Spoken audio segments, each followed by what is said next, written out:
In this video, I will show you how to fix Marvel Rivals GPU crash. So let's jump straight into it. Now, in order to do this, the first thing we're going to want to do is open up Steam on your PC or laptop. Then what you want to do is come up to the top left-hand corner and click onto Library to go into your games library. From your games library, what you want to do is come across to your games list on the left-hand side and look for Marvel Rivals. Next, what you want to do is right-click onto Marvel Rivals to bring up this small menu, and then come down and click onto Properties. From the Properties window that loads through, all you want to do is come across this menu on the left-hand side, click onto Installed Files, and on this next screen, you want to come up to the top where it says about the size of installation, and click onto the Browse button just over here. What that's going to do is open up the Marvel Rivals game folder, and from here, you want to find the Marvel Rivals launcher. So you just need to scroll through, and you can see the launcher just down here. What you want to do is click onto the launcher, then right click to bring up this menu, and then come down and click onto Properties. Next, what you want to do from this Properties window that loads through is you want to come up to the top to these different tabs and click onto Compatibility. So there's a couple of things you're going to want to tick in here. The first one is Compatibility Mode. You want to tick this box to run this program in Compatibility Mode and leave this selected to Windows 8.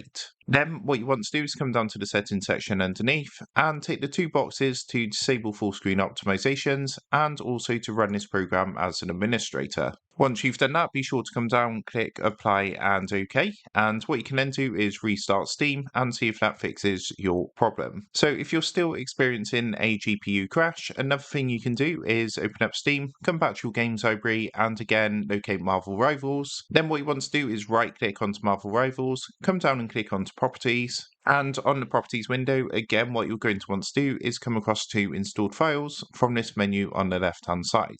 Then what you need to do this time is you're going to see an option to verify these games files are installed correctly. So what you want to do is click this box here, which says verify integrity of game files, and it's just going to take a minute or two to run through. And what this basically does is checks for any missing files or corrupted files or anything that could be contributing to game problems. If it does find any corrupt files or anything missing, what it's going to do is attempt to repair those files. And of course, once that's finished running, you can again try to launch Marvel Rivals. Now, the final thing I would recommend doing is making sure that your GPU is up to date. So to do that, what you can do is come down to your search box at the bottom from your desktop and type Device Manager. Then what you want to do is open up Device Manager, which will be showing up underneath Best Match, and this is going to bring up your Device Manager. Now from here, you want to look for Display Adapters, so you can see that's just here, and then click the small arrow next to Display Adapters to bring up your GPU and graphics cards. Then what you need to do is right click onto each graphics driver and click onto the update driver to make sure that you do have the most up-to-date drivers, because out-of-date drivers can of course contribute to GPU crashes with games. So once you've done that, just search automatically for drivers and it's going to tell you if there's an update available or if you do have the most up-to-date drivers. As you can see in my case, for my NVIDIA GPU, that the best drivers are already installed, but if there is an update available, it's going to offer you the option to install an update, and then of course you can try Marvel Rivals and you should now be able to play it without a GPU crash. So that is how to fix Marvel Rivals GPU crash. With that being said, I hope this quick tutorial did help you out today, and if this did help you out, I would really appreciate it if you was to consider dropping down below the video, leaving a like, and also subscribing to the channel. With that being said, I just want to take a minute to thank you guys for watching this quick tutorial, and I will see you in the next video.